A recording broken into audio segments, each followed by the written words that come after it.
Daguerre அதுதான் பாவா Lakshmi. Hello பாவா. Hello sir, நல்லா இருக்கீங்களா? நல்லாங்க சார். பார்த்து பார்த்து பார்த்து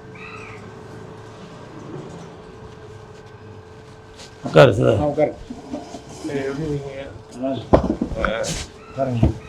உட்காருங்க. உடம்பு உங்கள் வீடியோலாம் சரவணா ஸ்டோரு லெஜெண்ட் பார்த்தாரு. சரி. பார்த்துட்டு சொன்னார், இந்த மாதிரி அவர் ரொம்ப கஷ்டத்தில் இருக்கார் போல், அவருக்கு நம்ம உதவி பண்ணுவோம் அப்படின்னு சொன்னார். சரி. இவர் தான் ரசிகர் மன்ற செயலாளர் சுதாகர். சரி. அப்போ நான் சொன்னேன், இந்த மாதிரி ரொம்ப கஷ்டத்தில் இருக்கிறாரு, அது வீடியோவில் சொல்லியிருந்தீங்களா தங்கிறதுக்கு இடம் இல்லை, ஆமாம், பாத்திரங்கத்தெல்லாம் ஹவுஸ் ஓனர் தூக்கி போட்டார், வாடகை கட்ட முடியலன்னு. ஆமாம், அதெல்லாம் மனசுக்கு ரொம்ப கஷ்டமாக இருக்குது. 2 மாதமா நம்ம இந்த கெஸ்ட் ஹவுஸ் நடத்துகிற ஓனர் தான் எனக்கு சாப்பாடு போட்டு தங்க இடம் கொடுத்துருக்காரு. இந்த அவர் பேர் பாண்டித்துறை. அவர் எனக்கு ஒரு 20 வருஷம் நண்பர். அவர் இல்லைன்னா நம்ம நடு ரோட்டில் தான் இருந்திருப்பேன். நான் என்ன சொல்கிறேன்னா தெரில, எவ்வளோ பெரிய நடிகர்லாம் இருக்காங்க, யாருமே முன் வந்து உதவலை. அவர் சாமானத்துக்கு வெளியே போட்டு கேள்விப்பட்டவொடனே வச்சோம்னா என் வீட்டில் சாமானை போட்டு ரெஸ்ட் ஹவுஸில் படுத்துக்க, வீடு கிடைக்கிற வரைக்கும் இங்கே இருந்துட்டேன், நான் உனக்கு என்ன உதவியெல்லாம் பண்ணுறேங்க. அப்போ தான் கோவிந்தன் சார் அவர் ஒரு வீடியோ எடுத்தா அனுப்பிச்சி விட்டார். அது கோவிந்த் சார் பார்த்து நான் கூல் சீரியஸில் சொல்லியிருக்கேன். அவர் கூல் சீரியஸ் பார்த்த உடனே லெஜண்ட் சர்மா பார்த்து உங்களுக்கு வேண்டிய ஹெல்ப்லாம் பண்ணுவார், நீங்கள் தைரியமாக இருங்க அப்படின்னாரு. நீங்கள் அந்த மாதிரி சொன்ன மாதிரி நேரில் வந்துட்டீங்க. ரொம்ப எவ்வளோ பெரிய நடிகர்லாம் பழங்கள் நிறைய படங்கள் ஒர்க் பண்ணியிருக்கேன், யாருமே முன் வரல. நீங்கள் வந்து சார்ட்ட சொல்லி இந்த உதவி பண்ணுவீங்க. புரட்சித் தலைவர் எம்ஜிஆருக்கு அப்புறம் லெஜண்ட் சரவணன் சார் இவ்வளோ பெரிய உதவியெல்லாம் பண்ணியிருக்கேன், அதை நான் வாழ்க்கையிலே மறக்க மாட்டேன். அவரை நான் பார்த்ததும் இல்லை, அவர் படத்தில் நடித்ததும் இல்லை, ஆனால் விஷயம் கேள்விப்பட்டு இவ்வளோ உதவி பண்ணுறாரு, அது ரொம்ப சந்தோஷமாக இருக்கு. பாவா, இதே நிலைமை தான் பாவா எனக்கும், வெளியில் சொல்ல முடியல. இப்போ நீங்கள் நான்லாம் என்ன சம்பாதிச்சிருக்க போகிறோம்? எல்லாரும் வெளியில் போகும்போது, நிகழ்ச்சிகளுக்கு போகும்போது, அப்பா இவங்கெல்லாம் நடிகருப்பா சம்பாதிச்சிருப்பாங்கப்பா அப்படின்னு. நான் அந்த வீடியோவில் சொன்னீங்க, எனக்கு அவ்வளோ மனசு கஷ்டம், தங்குறதுக்கு இடம் இல்லை, ஹவுஸ் ஓனர் வாடகை கொடுக்கலன்னு பாத்திரம்லாம் தூக்கி போட்டாரு, அதெல்லாம் நான் பார்த்தேன். ஆனால் எனக்கு முன்னாடியே லெஜண்ட் பார்த்துருக்காரு, பார்த்துட்டு சொல்கிறாரு அவருக்கு வந்து எதனா உதவியை பண்ணுங்க, இவர் தான் ரசிகர் மன்ற செயலாளர், இவர் அவர்கிட்ட கொடுத்து ஒரு 2 லட்ச ரூபா கொடுங்க, அவருக்கு இன்னும் வேறு என்னென்ன உதவி வேணுமோ செய்யலாம் அப்படின்னு சொல்லியிருக்கிறாரு. நிறைய நடிகருக்கு ஃபோன் பண்ணேன், நம்பரை பார்த்தோன்னே கட் பண்ணுறாங்க. நீங்கள் ஒருத்தர் தான் ஃபோன் பண்ணி டெய்லி 3 தடவை ஃபோன் பண்ணீங்க, இன்னைக்கு கூட 3 தடவை ஃபோன் பண்ணீங்க. நீங்கள் கவலைப்படாதீங்க பாப்பா, நான் நேரில் வரேன், உங்களுக்கு எல்லா உதவியும் பண்ணுறேன். ஆனால் சரவணன் சார் நான் இது வரையும் பார்த்ததே கிடையாது. அவர் வந்து இவ்வளோ பெரிய உதவி பண்ணுறாருன்னா அவர் ரொம்ப நல்லா இருக்கணும், வாழ்க்கையில் மறக்கவே மாட்டேன். நான் இதை வீடு பிடிச்சோம். ஒரு சொல்லுங்கள் தம்பி, பச்சை சட்டை வீடியோ எடுக்காதீங்களா ப்ளீஸ், வீடியோ எடுக்காதீங்க. ஏன்னா அவர் ஏதோ லெஜண்ட் அவர்கள் அவரால் முடிஞ்ச உதவி செய்கிறாரு, அப்புறம் எங்களை திட்டுவார், பணம் கொடுத்தது ஏப்பா வெளியில் தெரிய வைக்கிறேன் ப்ளீஸ்.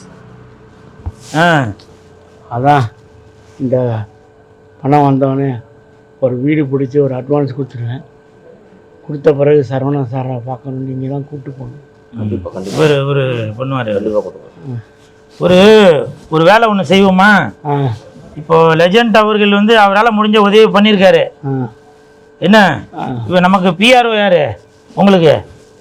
எனக்கு கோவிந்தன். அவருக்கு ஃபோன் பண்ணி நீங்கள் இந்த ப்ரெஸ் மீடியா பீப்புளில் கொஞ்சம் சொல்கிறீங்களா, கண்டிப்பாக இந்த மாதிரி கொஞ்சம் உதவிகளாம் எதுவும் பண்ண முடியும், இருந்தாலும் இவர் பண்ணிடுவார். கண்டிப்பாக சொல்கிறேன். லெஜண்ட் அவர் உங்களுக்கு வாழ்நாள் முழுவதும் என்ன பண்ணணுமோ அதெல்லாம் உங்களுக்கு பண்ணி தருவார். சரியா? இருந்தாலும் பாரு 3 வரல் எப்படி 3 வரல் எடுத்தாச்சு.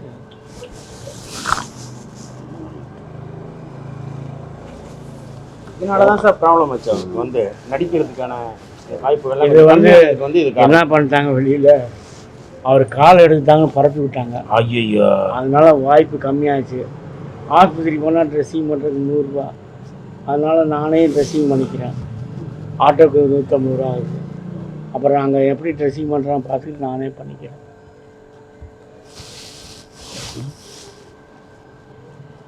தலைவர் வந்து லெஜண்ட் தலைவர் வந்து உங்களுடைய நீ இப்படி இருக்குன்னு கேள்விப்பட்ட உடனே அண்ணன் கூல் சுரேஷ் அண்ணன் வந்து சொன்னாங்க. உடனே தலைவர் வந்து அவருக்கு எந்த கஷ்டமும் வந்தாலும் என்ன உதவினாலும் பண்ணுங்க அப்படின்னு தலைவர் வந்து உங்களுக்கு 2 லட்ச ரூபா பணமாக கொடுத்துருக்காங்க.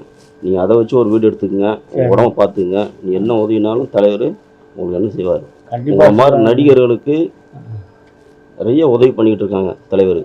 படிக்கும் குழந்தைகளுக்கு நிறைய உதவி பண்ணிட்டு இருக்காங்க. ஆமாம், பார்த்துருப்பீங்க. எல்லா குழந்தைங்களும் படிக்க வசதி வேலை செய்ய எல்லா குழந்தைங்களும் நல்லபடியாக பண்ணிக்கிட்டு இருக்காங்க. உங்கள் மாதிரி நடிகர்களுக்கு இப்போ நீங்கள் ஒரு 30 ஆண்டுகளாக இருக்குங்க. ஆனால் தலைவர் உங்களுக்கு கேள்விப்பட்ட உடனே உங்களுக்கு வந்து கொடுங்க, உடனே வந்து அவர் உதவி பண்ணுங்க. தெரிஞ்சிருக்கு பாத்தியா, ஒரே வார்த்தையில சொல்றாரு. புரட்சி தலைவர் எம்ஜிஆர் ஐயா அவர்கள் மாதிரியே அவர் பண்ணிட்டு இருக்காருன்னு சொல்றீங்களா? இதுதான் அவங்க மனசுல பதிஞ்சிருக்கு. அவர்கள் பண்ற விஷயம் பண்ணுங்க. ரொம்ப கஷ்டத்தில் 30 ஆண்டுகள் சினிமா துறையில் இருக்காங்க. அவருக்கு யாரும் உதவி பண்ணல அப்படின்னு கேள்விப்பட்ட உடனே ஒரு செக்கப் போட்டு கூல் சொல்ல உடனே அனுப்பி கொடுங்க, அவருக்கு என்ன உதவினாலும் பண்ணுங்க அப்படின்னு உங்களுக்கு அனுப்பிவிட்டாங்க. உங்களுக்கு சந்தோஷம் தானே? கண்டிப்பாக ரொம்ப சந்தோஷம். வீடு பிடிங்க, அடுத்த சினிமா நடிங்க. சரவணா சாரை பார்க்கணும் கூட்டு. கண்டிப்பாக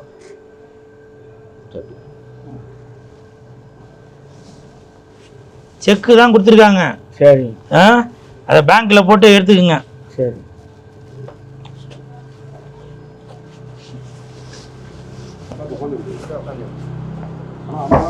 உட்காந்து நல்லா உட்காரு. ஒரு நிமிஷம்.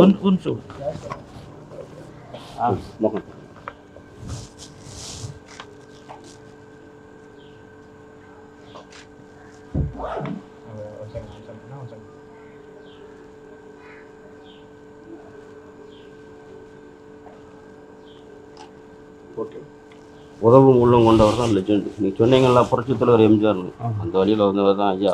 ஐயா உங்களுக்கு எல்லா உதவும். புரட்சி தலைவர்னா நம்ம லெஜெண்ட் தான். ஆயிரக்கணக்கான ஏழை இளையவர்களுக்கு கொடுத்து எனக்காக என் பேர் போட்டு அதை பிரிண்ட் பண்ணிட்டான் பாருங்க. இது எவ்வளோ பெரிய விஷயம். சரி போட்டுங்க. 2 லட்ச ரூபா. சரி, அது உங்க அக்கௌண்ட்ல தான் போட முடியும், வேற யார் அக்கௌண்ட்லயும் போட முடியாது. வேற தான் போட்டு கொடுத்துருக்காங்க. அவர் பிஆர்ஓட்ட சொல்லி கோவிந்தராஜ் சொல்லி அதை கொடுத்து போட சொல்லிருக்கேன். இல்லை இல்லை பாண்டிச்சேரி அவர் பாண்டிச்சேரா அவர்கிட்ட செக்கை கொடுத்து அவர் போட்டு. சரி சந்தோஷமா சுதாரணை ரொம்ப சந்தோஷங்க. அண்ணன் ஐயாவுக்கு உங்களுக்கு எப்படி செஞ்சுருக்காங்க உதவி? அது பெரிய உதவினே. நான் வீடு பிடிச்சவொடனே சரி அது இந்த இதில் அட்வான்ஸ் கொடுத்துட்டு சரி ஐயா பார்க்க என்னை கூப்பிட்டு போங்க. கண்டிப்பாக நான் நேரில் வந்து பார்க்கணும். அவர் காலில் வந்து ஆசைப்படுறாங்க.